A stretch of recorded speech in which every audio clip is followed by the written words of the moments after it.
8 जनवरी दोपहर 3 बजे सीमा तबस्सुम की जानिब से मुल्क के माया नाज सनतकार जो जल्द ही असम्बली के मेंबर मुंतखब होने वाले थे 2 दिन हब्से बेजा में रखने और मुतअद्दिद बार असमत दरी का मुकदमा दायर किया गया। मुकदमे की शुरुआत के दौरान जब इसके तरफदार वकील सरफराज बख्श ने इसे कटहरे में बुलाया तो तमाशबीनों ने इसे नफरत की निगाह से देखा।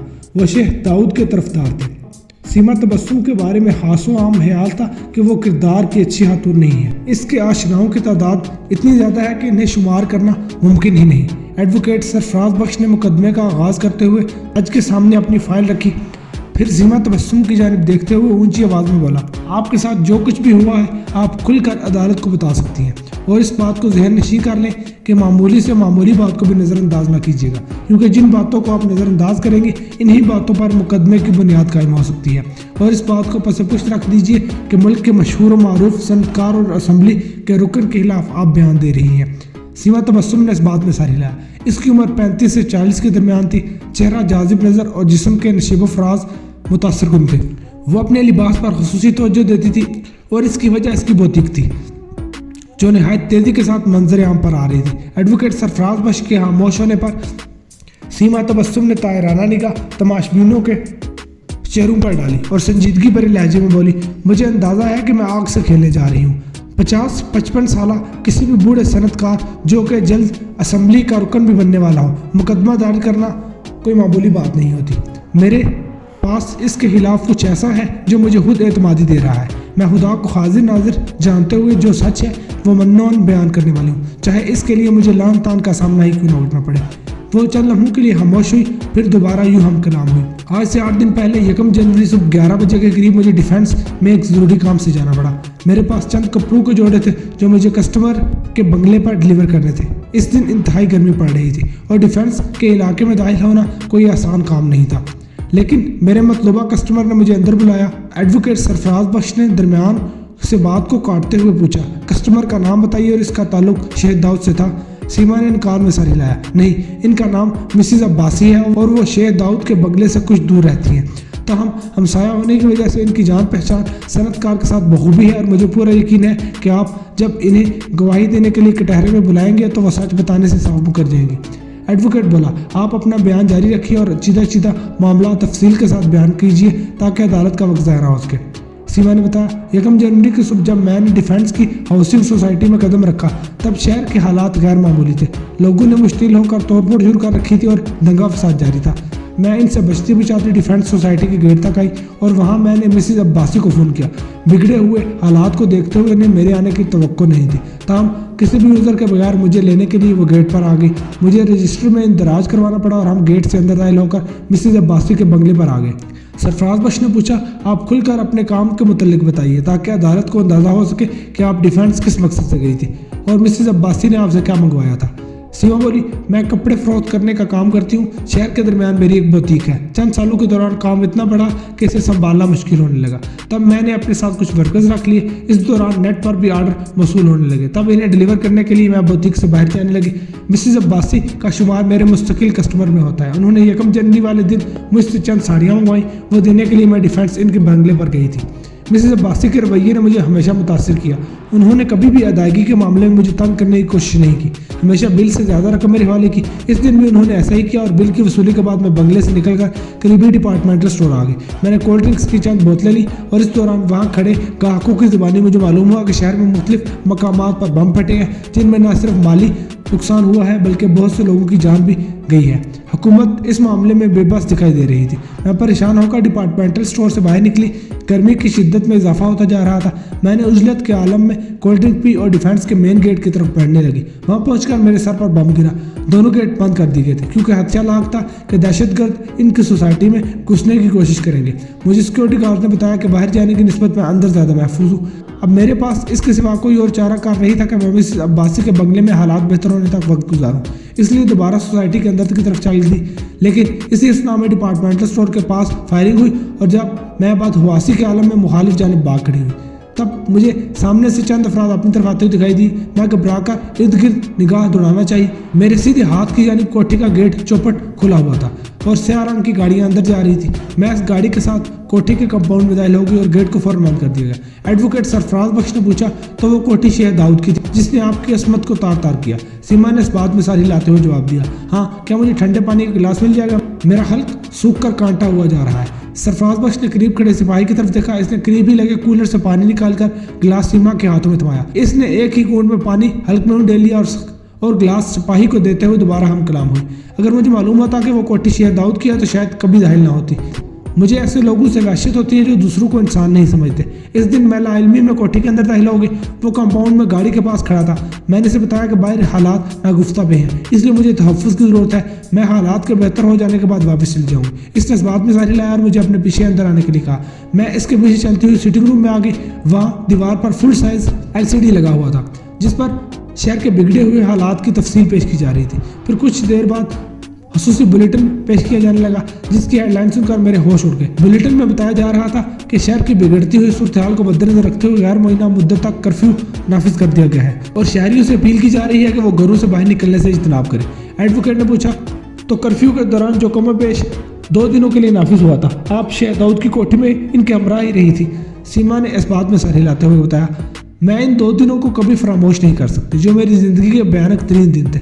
इन दिनों के दौरान मुझे बेहोशी के इंजेक्शन लगाकर मनमानी की जाती रही। डिफेंस सोसाइटी में शेख दाऊद और इसके 2 भाइयों के सिलसिलेवार 3 कोठियाँ हैं जिनके दरमियान में अंदर आने जाने के लिए दरवाजे मौजूद हैं, इसलिए वो कर्फ्यू लगने के बावजूद एक दूसरे की कोठी में आते जाते रहते थे। इन तीनों ने वक्तन फवक्तन मुझे हवस का निशाना बनाया और बाद में इनका इरादा मुझे कत्ल करके शहर से बाहर फेंक देने का था, लेकिन कर्फ्यू लग जाने की वजह से वो अपने इरादे को तकमील नहीं दे पा रहे थे। मेरी किस्मत अच्छी थी कि मुझे कर्फ्यू उठने से कबल वाली रात भागने का मौका मिल गया। इस रात शेख दाऊद का खास आदमी मुझे इंजेक्शन लगाना भूल गया और सुबह सवेरे मैं बआसानी कोठी से बाहर निकल गई। मुझे फौरन ही फौजी एहलकारों ने गिरफ्तार कर लिया और मेरी खराब होती हुई हालत के पेश नज़र मुझे अस्पताल मुंतकिल कर दिया गया। मैं फौजी एहलकारों को अपनी तमाम तरुदात सुनाने लगी, इसलिए उन्होंने जाने से कबल अपने 2 आदमी को अस्पताल के बाहर मुअय्यन कर दिया। सेहतयाब हो जाने के बाद मेरे पास इसके सिवा और कोई चाराकार नहीं था कि मैं शेख दाऊद पर मुकदमा दायर करूं। अगर ऐसा ना करती तो मुझे वो मरवा देता। एडवोकेट सरफराज बख्श ने जज से मुखातिब होते हुए कहा, आपने मेरी मुवक्किला का बयान सुन लिया है। मेरी आपसे गुजारिश है कि मुजरिमों को कटहरे में आने का नोटिस जारी कीजिए ताकि मुकदमे को आगे बढ़ाया जा सके। जज ने जवाब दिया, इन्हें जल्द नोटिस जारी कर दिया जाएगा। इस वक्त इनका वकील कार्रवाई को आगे बढ़ाने के लिए अदालत में मौजूद है। उन्होंने अगली रो में बैठे हुए फाजिल अहमद की जानिब देखा।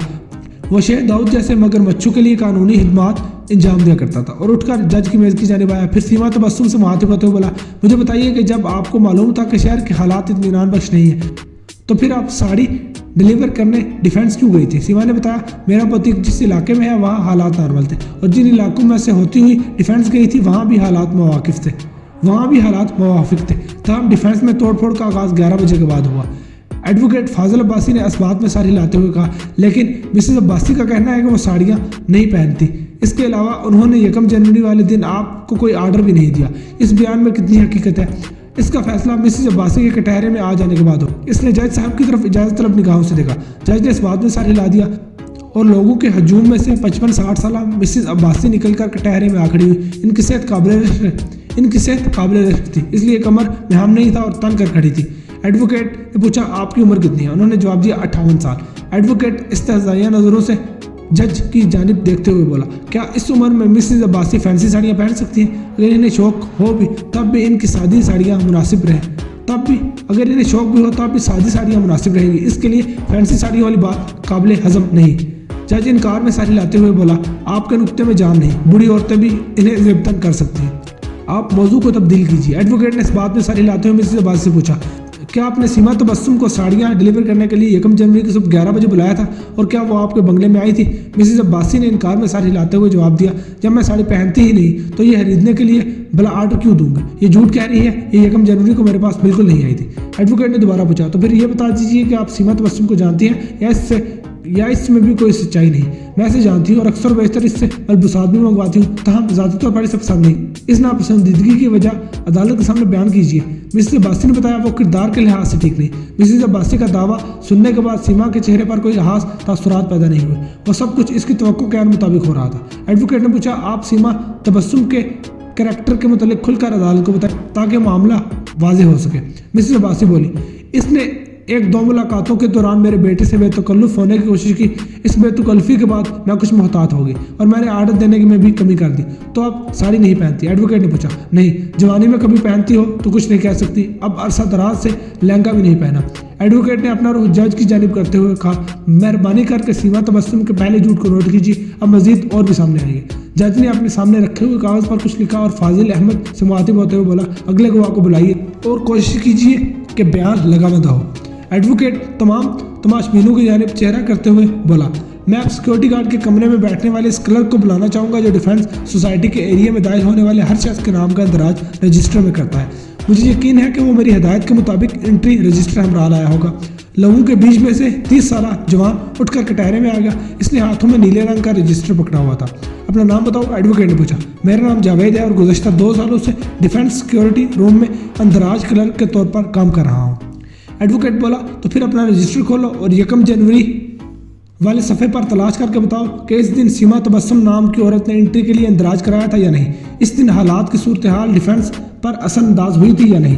क्लर्क ने रजिस्टर खोला और मतलूबा सफ़ा निकालते हुए रजिस्टर वकील की जानिब बढ़ाते हुए बोला, 1 जनवरी वाले दिन सीमा तबस्सुम नामी कोई औरत डिफेंस में नहीं आई। आप इंदराज में नाम खुद चेक कर सकते हैं। एडवोकेट सरफराज बख्श अपनी कुर्सी से उठते हुए बोला, मुझे एतराज़ है, इंदराज नामे को तब्दील भी किया जा सकता है और फिर सिक्योरिटी रूम में रजिस्टर की बजाय इंदराज के लिए कंप्यूटर होता है, वो कहाँ है? क्लर्क ने बताया, आपकी बात दुरुस्त है, लेकिन पुरानी तर्ज का मतरूक शुदा कंप्यूटर चंद माह कबल खराब हो गया था। मैंने सिक्योरिटी के इदारे को इसके मुतालिक दरखास्त भी भिजवाई, ताहम इस पर अमल दरामद ना हो सका। फाजिल अहमद ने एंट्री रजिस्टर को जज की मेज़ के पास रख दिया। जज ने इसका सरसरी अंदाज में मुआयना करने के बाद कार्रवाई को आगे बढ़ाने के लिए कहा। फाजिल अहमद जावेद को मुखातिब करते हुए बोला, इस दिन की सूरत हाल पर रोशनी डालते हुए बताओ कि हालात खराब होने के बाद डिफेंस पर क्या असरात हुए।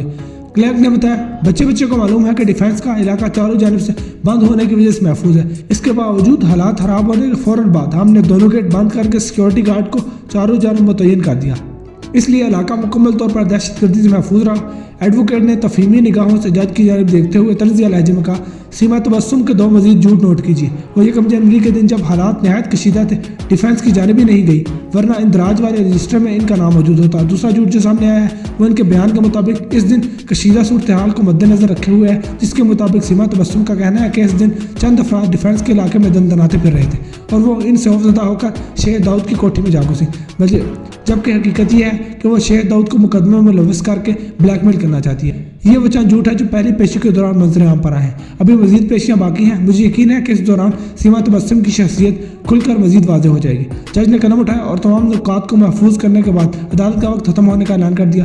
तमाम तमाशबीनों के हजूम में सरगोशियाँ उभरी और अदालत का कमरा मछली बाजार बन गया। दूसरे दिन 9 जनवरी वक्त दोपहर 3 बजे मुकदमे का आगाज़ दोबारा हुआ। सीमा तबस्सुम अगली रो में दूसरे नंबर की कुर्सी पर विराजमान थी। इसके चेहरे को देखकर साफ महसूस किया जा सकता था कि वो अपने वकील की कारकर्दगी से मुतमईन नहीं थी। ताहम इसे ये इत्मीनान ज़रूर था कि अब शेख दाऊद इसे नुकसान नहीं पहुंचा सकता था। इसके अलावा वो चंद हक़ाइक़ को जल्द मंजरेआम पर ले आना चाहती थी, लेकिन इसके लिए शेख दाऊद की मौजूदगी ज़रूरी थी और अभी तक अदालत ने इन तीनों भाइयों को तलबी का नोटिस नहीं भिजवाया था। एडवोकेट सरफराज बख्श से इसकी मुलाकात ज़रूर होती रहती थी। वो किसी भी लिहाज से फाजिल अहमद का हम पल्ला नहीं था, लेकिन जब वो वकील की तलाश में अदालत फिर रही थी तो सरफराज बख्श के अलावा कोई भी वकील शेख दाऊद के खिलाफ मुकदमा लड़ने के लिए तैयार नहीं हुआ था।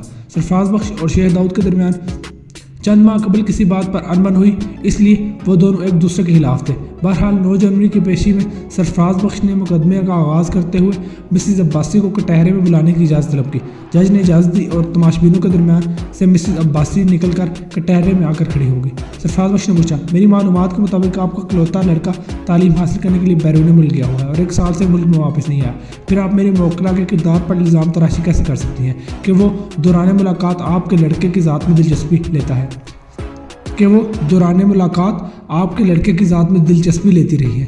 मिसिज अब्बासी के जवाब देने से पहले ही फाजिल अहमद कुर्सी से खड़े होते हुए बोला, मैं अपने वकील दोस्त की मालूमात पर दाद देता हूँ। मिसिज अब्बास का लड़का वाकई ही बैरूनी मुल्क मुंतकिल होने के बाद वहीं का होकर रह गया है और इसने मुल्क वापस आने की कोशिश नहीं की। ताहम मिस्टर अब्बासी की बातचीत ऑनलाइन वीडियो कॉल के जरिए हुआ करती थी और वो अक्सर और बेशतर इनकी मुलाकातों के दौरान सीमा तबस्सुम कोठी में मौजूद हुआ करती थी। इन्हीं मुलाकातों के दौरान मिसिज अब्बासी ने महसूस किया कि सीमा न सिर्फ इनके लड़के की शख्सियत में दिलचस्पी रखती है, बल्कि कोशिश करती है कि वो इनकी मुलाकातों के दौरान जो कम बेश इतवार के रोज़ होती थी कोठी में मौजूद हो।